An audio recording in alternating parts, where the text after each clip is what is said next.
ഉൽപ്പത്തി 10-ാം അധ്യായം. നോഹയുടെ പുത്രന്മാരായ ഷേം, ഹാം, യാഫേത്ത് എന്നിവരുടെ വംശപാരമ്പര്യമാവിത്.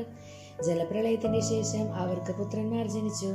യാഫേത്തിന്റെ പുത്രന്മാർ ഗോമേർ, മാഗോഗ്, മദ്ദായി, യാവാൻ, തൂബൽ, മേശേക്, തീരാസ്.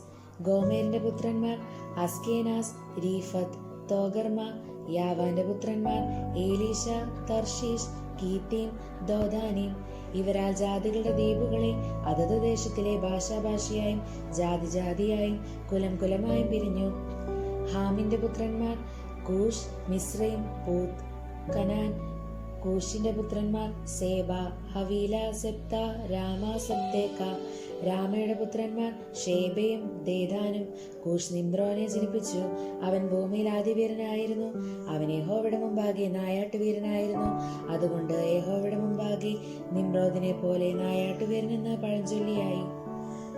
അവന്റെ രാജ്യത്തിന്റെ ആരംഭം ഷീനാർ ദേശത്ത് ബാബേൽ, ഏരേക്, ആഘാത്, കൽനെ എന്നിവയായിരുന്നു. ആ ദേശത്ത് നിന്ന് അശൂർ പുറപ്പെട്ട് നിനവേ, രഹോബോത്ത് പട്ടണം, നിനവേഗം, കാലഹിനും മധ്യേ മഹാനഗരമായ രേസിൻ എന്നിവ പണിതു. മിസ്രൈമോ, ലൂദീം, ആനീം, ലെഹാബീം, നഫ്തുഹിം, പത്രൂസിം, കസ്ലൂഹിം. ഇവരിൽ നിന്ന് ഫിലിസ്ത്യർ ഉത്ഭവിച്ചു. കഫ്തോരും എന്നിവരെ ജനിപ്പിച്ചു. കനാൻ തന്റെ ആദിജാതനായ സീദോൻ, ഹേത്ത്, യെബൂസ്യൻ, അമോര്യൻ, ഗിർഗിഷ്യൻ, ഹിവ്യൻ, അർക്യൻ, സീന്യൻ, അർവാദ്യൻ, സെമേരിയൻ, ഹംദാൻ എന്നിവരെ ജനിപ്പിച്ചു. പിന്നീട് കനാന്യ വംശങ്ങൾ പരന്നു.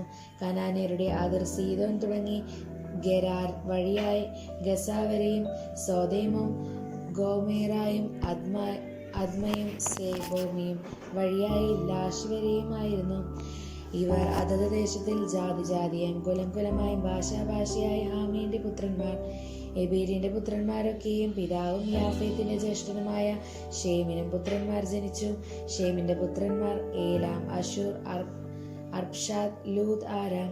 ആരാമിന്റെ പുത്രന്മാർ ഊസ്, ഹുൽ, ഗേദേർ, മഷ്. അർപ്ഷാദ് ഷാലഹിനെ ജനിപ്പിച്ചു. ഷാലഹ് എബേരിനെ ജനിപ്പിച്ചു.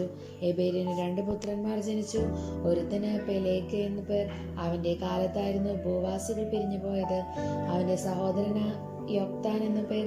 യൊക്താനോ അൽമോദാദ്, ഷാലേഫ്, ഹസ്മാർവത്ത്, യാരഹ്, ഹദോരാം, ഊസാൽ, ദിക്ല, ഓബാൽ, അബിമയേൽ, ഷേബ, ഓഫീർ, ഹവീല, യോബാബ് എന്നിവരെ ജനിപ്പിച്ചു.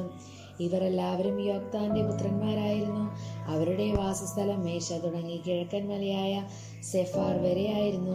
ഇവർ അതത് ദേശത്തിൽ ജാതിയായും കുലമായും ഭാഷയായും. ഷേമിന്റെ പുത്രന്മാർ ഇവർ തന്നെ ജാതിയായും കുലമായും.